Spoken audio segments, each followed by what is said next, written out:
जय हिंद साथियों, आज के इस वीडियो में हम लोग आरआरबी ग्रुप डी के प्रीवियस ईयर 2022 के प्रश्नों को सॉल्व करेंगे, जो कि आपके 2025 की एग्जाम प्रिपरेशन के लिए काफ़ी सहायक साबित होंगे।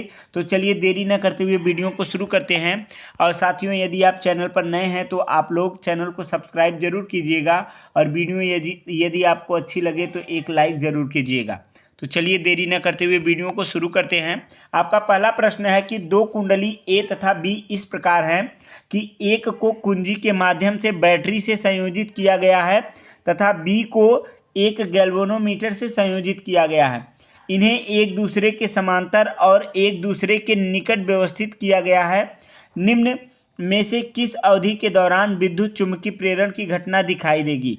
तो आपका ए है कि कुंजी बंद होने के 2 मिनट के बाद, बी है कि जिस समय कुंजी निकाली जाएगी उस अंतराल के दौरान। यहाँ पर आपका करेक्ट ऑप्शन बी हो जाएगा कि जिस समय कुंजी निकाली जाएगी उस अंतराल के दौरान आपको विद्युत चुम्बकीय प्रेरण की घटना दिखाई देगी। तो आपका करेक्ट ऑप्शन क्या हो जाएगा? ए हो जाएगा। न्यूलैंड के अष्टक में तत्वों के बीच आवर्तिता केवल डैश तक देखी गई थी। तो न्यूलैंड के अष्टक में तत्वों की आवर्तिता केवल कैल्शियम तक देखी गई थी। सारेगामापा के नियम में इन्होंने सारे अपने नियम को दिया है। तो आपका करेक्ट ऑप्शन यहाँ पर ए हो जाएगा। किसी उत्तल दर्पण की वक्रता त्रिज्या 15 सेमी है तो नई कार्तीय चिन्ह परिपाटी के नियम का पालन करते हुए मुख्य फोकस यक्ष डैश पर स्थित होगा। तो मुख्य फोकस ही आपकी मुख्य फोकस दूरी होती है, तो इसे यफ से प्रदर्शित करते हैं। तो यफ क्या होता है? वक्रता त्रिज्या का आधा होता है। तो यानी 15 सेमी का आधा 7.5 होगा। आपका करेक्ट ऑप्शन डी हो जाएगा। निम्न में से किन धातुओं की अभिक्रियाशीलता हाइड्रोजन से अधिक है? तो यहाँ पर कुछ तत्व दिए हैं, आप इन्हें देख सकते हैं। तो यहाँ पर सबसे अधिक जो अभिक्रियाशीलता है वह मैग्नीशियम की, जिंक की और टिन की और लेड की, फेरस की और सोडियम की देखने को मिलेगी। तो आपका करेक्ट ऑप्शन सी हो जाएगा।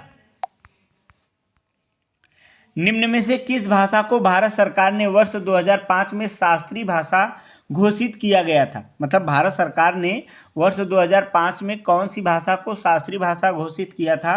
तो वह कौन सी भाषा है? संस्कृत है। आपका करेक्ट ऑप्शन बी हो जाएगा। रात के समय प्रकाश संश्लेषण के बिना डैश का उत्सर्जन एक मुख्य विनिमय गतिविधि है। तो यहाँ पर कौन सी प्रकाश संश्लेषण के बिना एक विनिमय गतिविधि है? तो कार्बन डाइऑक्साइड। रात में कार्बन डाइऑक्साइड का ही उत्सर्जन होता है पौधों द्वारा। तो आपका करेक्ट ऑप्शन बी हो जाएगा।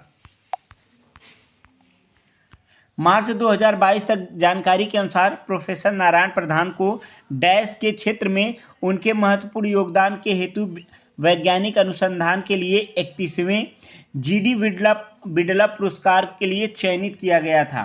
तो यहाँ पर पदार्थ विज्ञान के लिए चयनित किया गया था। आपका करेक्ट ऑप्शन सी हो जाएगा।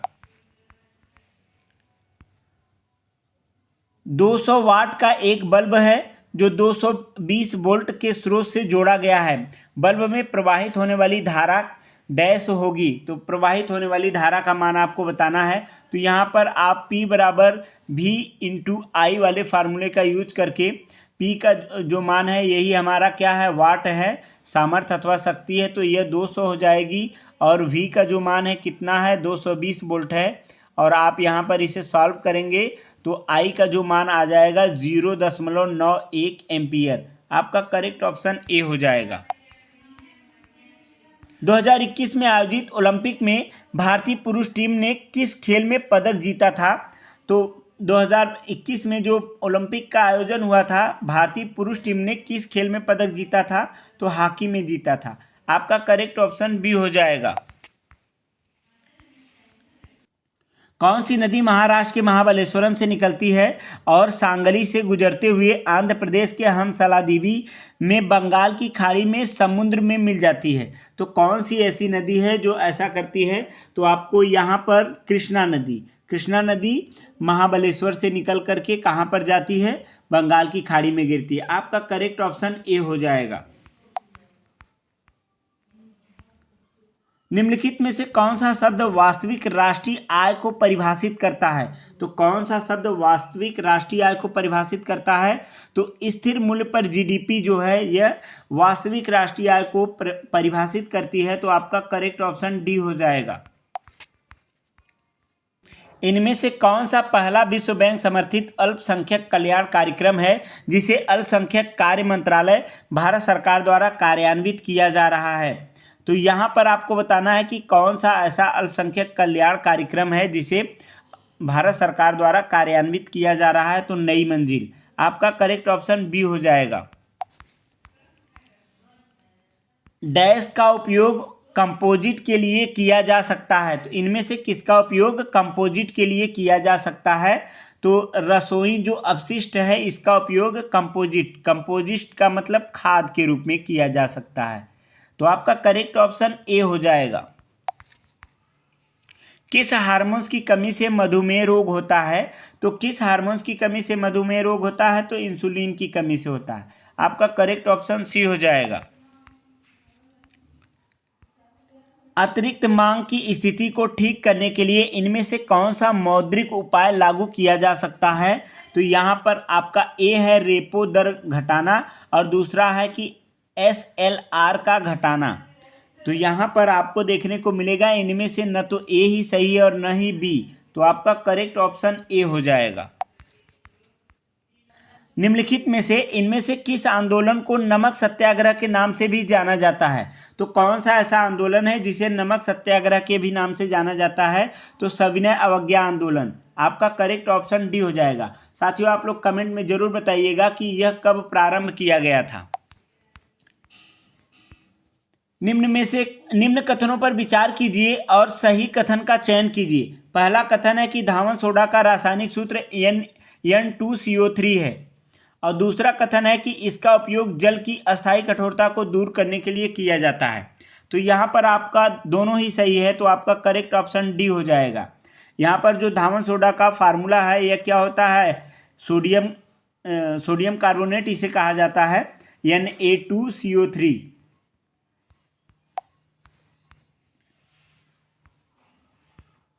यल लंबाई तथा ए अनुप्रस्थ काट के क्षेत्रफल वाले एक तार का प्रतिरोध जो है 0.2 ओम है। तो समान पदार्थ से निर्मित किंतु दुगुनी लंबाई और 4 गुने क्षेत्रफल के अनुप्रस्थ काट के क्षेत्रफल वाले तार का प्रतिरोध डैश होगा। मतलब क्या होगा यह आपको बताना है। तो यहाँ पर आप इसे सॉल्व कर सकते हैं कि हमारा जो प्रतिरोध होता है उसे पूछा जा रहा है। तो प्रतिरोध किसके समानुपाती होता है?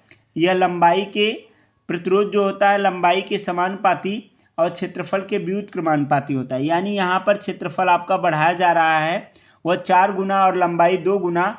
तो इसे सॉल्व यदि आप करेंगे तो 2L और 4A रखने पर आपको देखने को मिलेगा यहाँ पर आ जाएगा L/2A और यहाँ पर आपको प्रतिरोध ऑलरेडी पहले 0.2 ओम दे रखा है। तो इसका आप हाफ कर देंगे मतलब आधा कर देंगे तो आपको मिल जाएगा। आपका करेक्ट ऑप्शन क्या हो जाएगा? 0.1 ओम। डी वाला सही हो जाएगा। शुतुरमुर्ग के एक अंडे की माप कितना होता है? तो यहाँ पर आपको बताना है कि शुतुरमुर्ग के एक अंडे की माप कितनी होती है। तो यह देखिए डाटाबेस का क्वेश्चन है, आप इसे जरूर तैयार कीजिएगा। तो 170 mm और यहाँ पर 130 mm यह इस शुतुरमुर्ग के अंडे की माप होती है। तो करेक्ट ऑप्शन आपका ए हो जाएगा। निम्न में से किसकी विद्युत प्रतिरोधकता सर्वाधिक है? निम्न में से किसकी विद्युत प्रतिरोधकता सर्वाधिक होती है? तो यहाँ पर आपको देखने को मिलेगा कि जिसकी प्रतिरोधकता सर्वाधिक होती है वह कैसे पदार्थ होते हैं? विद्युत के कुचालक पदार्थों की जो प्रतिरोधकता होती है वह ज़्यादा होती है। तो एल्युमिनियम एक चालक पदार्थ है, मरकरी भी जो है एक चालक का कार्य करता है, मैग्नीन भी चालक है। यहाँ पर कांच जो है एक अचालक पदार्थ या कुचालक पदार्थ है। तो इसकी प्रतिरोधकता सर्वाधिक होगी। आपका करेक्ट ऑप्शन बी हो जाएगा।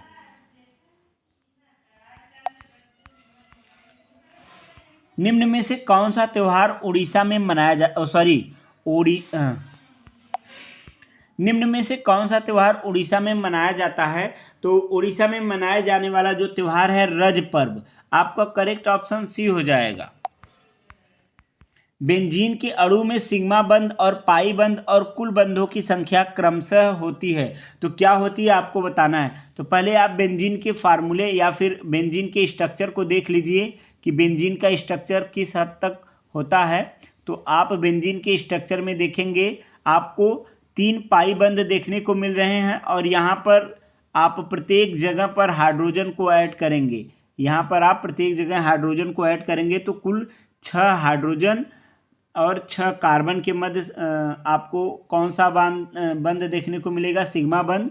कुल हो जाएंगे 12 और 3 ठे पाई बंध हैं आपके और 12 और 3 15 टोटल बंध हैं। तो आपका करेक्ट ऑप्शन ए हो जाएगा। N2 का साझा इलेक्ट्रॉनों की संख्या डैश होती है, मतलब N2 में जो साझा इलेक्ट्रॉनों की संख्या वह कितनी होती है। तो यहाँ पर आपको 6 मतलब 6 देखने को मिलेगा। आपका करेक्ट ऑप्शन ए हो जाएगा। हिंदू धर्म में डैश देव को पौधों के स्वामी, रोगों के उपचारक और धन के दाता माना जाता है। तो किस देव को क्या माना जाता है, पौधों के स्वामी, रोगों के उपचारक और धन का दाता माना जाता है। तो यहाँ पर सोम आएगा। आपका करेक्ट ऑप्शन डी हो जाएगा। भारतीय संविधान में मौलिक कर्तव्यों को इनमें से किस संशोधन द्वारा शामिल किया गया है। तो 42वें संविधान संशोधन के द्वारा मौलिक कर्तव्यों को शामिल किया गया है। आपका करेक्ट ऑप्शन ए हो जाएगा।